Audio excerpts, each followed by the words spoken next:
လေးတို့အလုံးမင်္ဂလာပါဒီနေ့သွားမယ့်သင်ခန်းစာကမှားသုံးတတ်တဲ့ဗရာအသုံးစကားလုံးလေးတွေဖြစ်တဲ့နှစ်နဲ့ဖြစ်အကြောင်းကိုလေ့လာရမှာဖြစ်ပါတယ်နှစ်နဲ့ဖြစ်ကိုဘယ်နေရာတွေမှာအသုံးပြုကြလဲကြည့်ကြရအောင်နှစ်နဲ့ဖြစ်ကအသုံးခံပြစကားလုံးကြီးဖြစ်ကြပါတယ်နှစ်ကလည်းအသုံးခံပြစကားလုံးဖြစ်ရလည်းအသုံးခံပြစကားလုံးဟုတ်ပြီဒါဆိုရင်ဘာကြောင့်မှားတတ်တာလဲနှစ်ကစကားဆက်အနေနဲ့လည်းအသုံးပြုတဲ့အတွက်ကြောင့်မှားတာတခုခုကိုသုံးပြီးတော့လောက်ကင်ဆောင်ရွက်ကြောင်းပြောဆိုတဲ့အခါမှာလည်းနှစ်ကိုသုံးတယ်ဖြစ်ကတော့ရိုးရှင်းတယ်ပေါ့အသုံးခံပြတိတာနှစ်ကြတော့အသုံးခံပြနည်းနည်းရှုပ်ထွေးတယ်နှစ်ကဘာဖြစ်လို့လဲစကားဆက်ဖြစ်လဲသုံးတာအသုံးခံပြဖြစ်လဲသုံးတာဆိုတော့နှစ်ကိုသုံးတဲ့အခါမှာမှားရင်တတာမျိုးဖြစ်ပါလေအဲ့တော့ကြည့်ကြည့်အောင်နှစ်ကဘယ်လိုနေရာတွေမှာသုံးတာလဲစကားဆက်သုံးတယ်ခွေးနှစ်ကြောင်းမောင်မောင်ကိုကိုနဲ့မမဗန်းတီးနဲ့လိမ္မော်တီးဒီလိုမျိုးတွေမှာပဲသုံးတယ်ဒါကလေးကြည့်ကြည့်အောင်ဟောဒါကဖြစ်ကိုသုံးလိုက်တာသုံးတယ်ခွေးကိုဒုတ်ဖြစ်ရိုက်ပြီး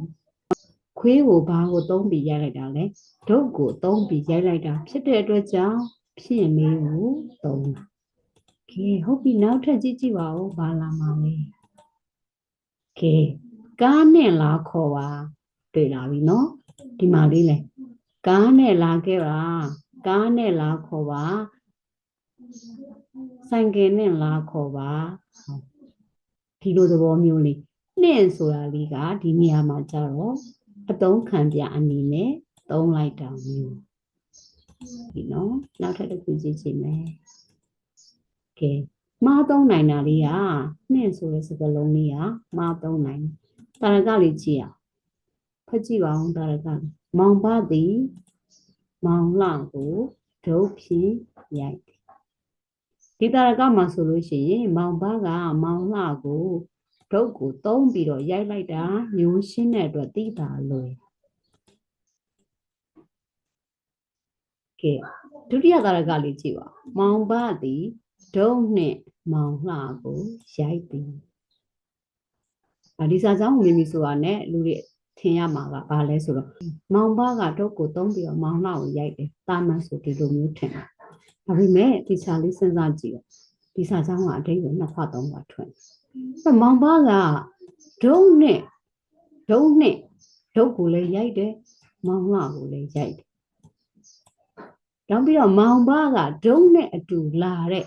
မောင်လှကိုလည်းရိုက်တယ်ဒီသဘောတွေထွက်အဲ့တော့ဒီလိုမျိုးဒိဗယ်နှစ်ခွသုံးခွထွက်တဲ့အသုံးနှုန်းမျိုးဖြစ်တဲ့အတွက်ကြောင့်ဒါကမှားယွင်းစွာအသုံးပြုနေတယ်လို့ဒါယူဆလို့ရတယ်ဟုတ်ပြီဒါဆိုရင်နှစ်အသုံးလေးကိုမမအောင်ဘာလုပ်ရမှာလဲမောင်ဘသည်မောင်လှကိုဒုတ်နဲ့ရိုက်သည်လို့ရေးလိုက်ဒီမှာကြည့်အောင်ဒီစာကြောင်းမှာဆိုလို့ရှိရင်မောင်ဘကမောင်လှကိုရိုက်လိုက်တယ်ဘာနဲ့ရိုက်လိုက်လဲဒုတ်နဲ့ရိုက်လိုက်တယ်ဆိုတာပြီးပေါ်လွင်သွားတယ်အပေါ်ကကျတော့မောင်ဘသည်ဒုတ်နဲ့မောင်လှကိုရိုက်သည်ဒုတ်ကိုရိုက်တာလို့မောင်လှကိုရိုက်တာလို့ဒုတ်နဲ့မောင်လှကိုရိုက်တယ်ဒီလိုမျိုးအဲ့တော့ဒါကမရှင်းဖြစ်နေတာဟောဒီစာကြောင်းရှင်းလင်းဖြစ်သွားအောင်ကနှင့်ဆိုတာလေးကိုနေရာလေးအထားသူမှအောင်လုပ်လိုက်တရားသုံးလေးမှအောင်ရေးလိုက်အဲ့တော့မောင်ဘသည်မောင်လှကိုဒုတ်နဲ့ရိုက်သည်ဆိုတဲ့စာကြောင်းလေးရပါတယ်ရှင်အနှစ်အသုံးက